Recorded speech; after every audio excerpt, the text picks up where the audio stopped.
ഒരു കോഴിക്കോടൻ രുചിയുടെ പുതിയൊരു വീഡിയോയിലേക്ക് എല്ലാവർക്കും സ്വാഗതം. പഴുത്ത പപ്പായ കൊണ്ടുള്ളൊരു പുളിശ്ശേരിയാണ് കേട്ടോ ഇന്നത്തെ വീഡിയോയിലിട്ടിട്ടുള്ള റെസിപ്പി. ഇത്രയും വലുപ്പത്തിലുള്ളൊരു പഴുത്ത പപ്പായയാണ് കേട്ടോ ഞാൻ ഈ പുളിശ്ശേരി ഉണ്ടാക്കാൻ വേണ്ടിയിട്ട് എടുത്തിട്ടുള്ളത്. തോലൊക്കെ കളഞ്ഞ് കഷ്ണങ്ങളാക്കിയിട്ടൊരു ചട്ടിയിലിട്ടിട്ടുണ്ട്.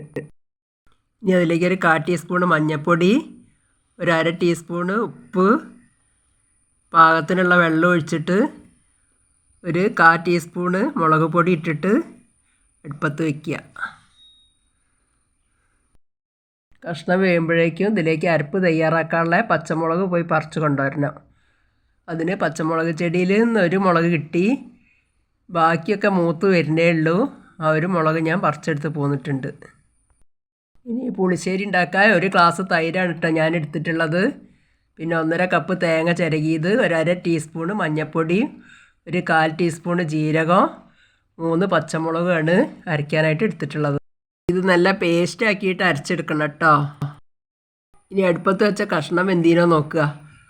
ഒരു കഷ്ണം എടുത്തിട്ടൊന്ന് ഞെക്കി വയ്ക്കിയാൽ മതി. ഇപ്പോൾ കഷ്ണമൊക്കെ നല്ലോണം വെന്ത് വന്നിട്ടുണ്ട്. ഇനി അരച്ച് വെച്ച അരപ്പ് ഇതിലേക്ക് ഒഴിച്ചു കൊടുക്കുക. തേങ്ങയും മുളക് കൂടി അരച്ചതാണ്. പിന്നെ ഈ തൈര് ഞാൻ ഈ മിക്സിയുടെ ജാറിലിട്ടിട്ടൊന്ന് അത് കട്ടയൊക്കെ ഉടച്ചെടുത്തിട്ടുണ്ട്.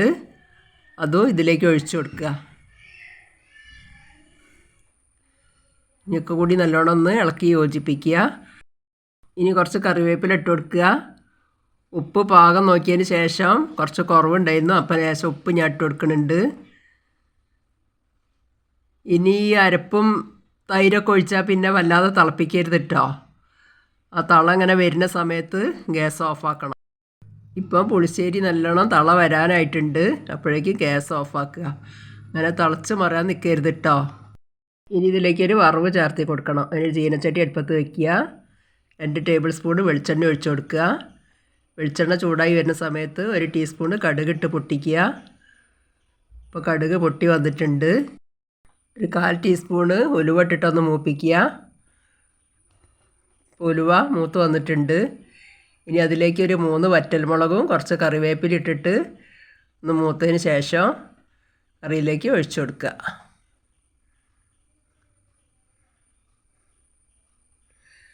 അങ്ങനെ രുചികരമായിട്ടുള്ളൊരു പഴുത്ത പപ്പായ പുളിശ്ശേരി ഇവിടെ റെഡി ആയിട്ടുണ്ട്. ഈ പപ്പായേൻ്റെ ഗുണങ്ങളൊക്കെ എല്ലാവർക്കും അറിയണതാണല്ലോ. അതുകൊണ്ട് പഴുത്ത പപ്പായ ആയാലും പച്ച പപ്പായ ആയാലും കിട്ടുന്ന സമയത്ത് ഇങ്ങനെയൊക്കെ എല്ലാവരും ഒന്ന് ഉണ്ടാക്കി നോക്കണേ.